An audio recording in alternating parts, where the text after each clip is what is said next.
Moi, c'est Valérie. C'est mon chien Panda. Puis Panda a bientôt 3 ans.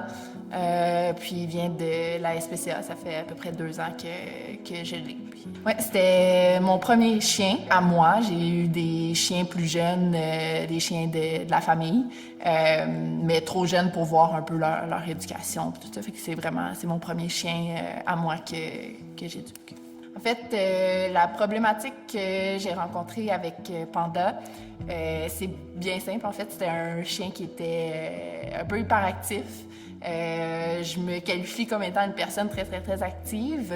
Quand je l'ai récupéré à la SPCA, besoin d'énormément de dépenses énergétiques.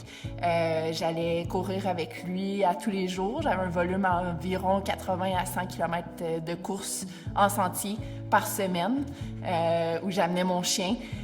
À tous les jours, on allait courir. Puis, en fait, la problématique, c'est que c'était jamais assez pour dépenser son énergie. On revenait d'une course de 40 km dans le bois, puis il allait chercher son jouet, puis il voulait continuer de jouer. Donc, à un moment donné, le conseil qu'on m'a donné dès le départ, ça a toujours été un chien fatigué est un bon chien. Donc, c'est un peu sur ça que je me suis basée. Je me suis dit, il y a besoin de dépenser encore plus son énergie. Mais à un moment donné, après 100 km par semaine, tu te rends compte que moi, j'étais complètement brûlée. Une autre problématique que j'avais avec lui, c'est qu'il était super réactif à tout ce qui bougeait, que ce soit une auto, un vélo, un coureur, un chien, un chat, n'importe quoi. Tout ce qui bouge, ça l'intéressait à fond, puis il était réactif, puis il voulait sauter dessus, puis le manger, dans le fond. Fait que ça, c'était une autre super grosse problématique. À la maison, tu sais, jamais capable de se poser. Tout le temps en train de me faire des demandes. Je me réveillais stressée le matin. Je me réveillais à 5 heures le matin avant d'aller travailler pour le sortir, parce que sinon je me disais il va pas être du monde.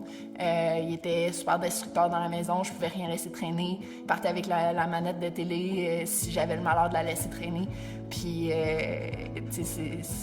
il était juste, il était après moi tout le temps. Après la première rencontre avec Emma, en fait, même pendant la première rencontre avec Emma, ça a été un peu un choc.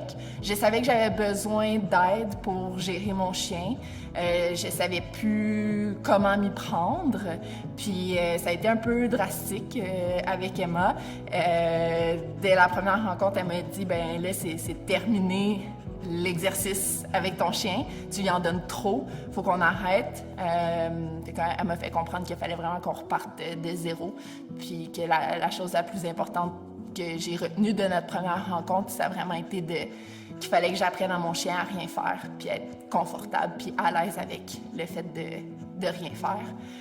Après la première rencontre, j'ai fait 100% confiance à Emma parce que je voyais qu'elle avait un plan puis elle savait où est-ce qu'on s'en allait. Même si moi, j'étais pas trop sûre, je lui faisais vraiment confiance. Puis je savais qu'on serait capable de bâtir quelque chose de positif. Ce qui m'a poussée à continuer l'entraînement, c'est vraiment le fait de voir l'amélioration qu'il y avait, le fait que je voyais que mon chien était beaucoup plus engagé envers moi, qu'il n'était pas complètement fou, qu'il n'avait pas besoin de me sauter dessus, puis de m'agripper les vêtements, puis de virer complètement fou pour avoir mon attention, puis pour avoir une interaction positive avec moi. C'est sûr qu'il y a eu des périodes plus difficiles, des périodes où je pensais qu'on stagnait un peu, que le progrès n'était pas aussi rapide que j'aurais voulu. Mais après ça, ça débloquait tout le temps avec une autre consultation ou juste avec la présence que tu avais, même juste par Messenger ou par des vidéos. Le fait que j'étais tout le temps encadré, que si j'avais des questions, je pouvais tout le temps te le demander. Le support que Emma offre, c'est pas juste pendant les consultations en personne, c'est vraiment un suivi qui est continu. N'importe quelle petite question qui se passe à tout moment de la journée, je peux lui écrire, puis elle va me répondre de façon extensive avec plein de détails. Puis je vais savoir exactement où m'enligner dès les premiers instants. J'ai pas besoin d'être un peu dans d'improviser, tout ça. Je sais que Emma va être là pour me guider pour n'importe quelle petite question que je peux avoir.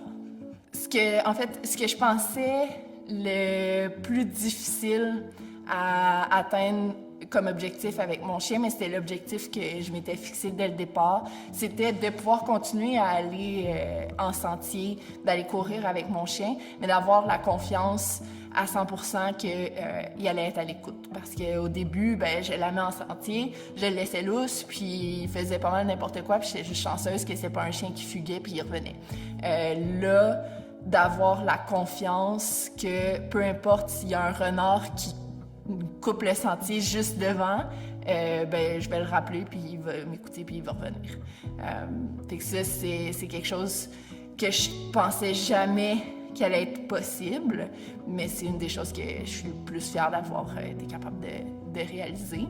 Un autre point qui était très difficile au départ, mais qui s'est amélioré quand même rapidement dans le temps, c'est la réactivité de Panda. T'sais, rapidement, il s'est rendu compte qu'il n'y avait pas de... c'était pas obligé de courir après les vélos puis après les autos. Une autre chose qui était le fait de travailler sa réactivité dès le départ, puis que je suis super fière d'avoir été capable de faire avec lui, c'est que là, il voit des autos, puis il voit des coureurs, puis il voit d'autres chiens, puis on est capable de le gérer. Elle m'a donné les outils nécessaires pour être capable de gérer n'importe quelle situation qui se présente à nous. C'est sûr que de s'impliquer dans l'éducation de son chien, c'est important, puis tout le monde pense qu'il devrait le faire, puis tout le monde le sait que c'est important, mais de s'impliquer réellement dans l'éducation de son chien, c'est beaucoup de temps, c'est beaucoup d'énergie, puis c'est d'être capable de gérer les hauts et les bas. Faut que tu sois vraiment prêt à t'engager, il faut que tu sois disponible, puis il faut que tu sois persévérant dans tout ça, parce que ce ne sera pas facile. Je recommanderais les services d'Emma à n'importe qui est prêt à s'investir réellement dans l'éducation de son chien. Quelqu'un qui a des grosses problématiques, comme quelqu'un qui veut juste avoir une meilleure relation avec son chien, Emma est là pour nous aider. Si j'avais 3 mots pour résumer le service d'Emma, je dirais confiance, suivi, puis excellence.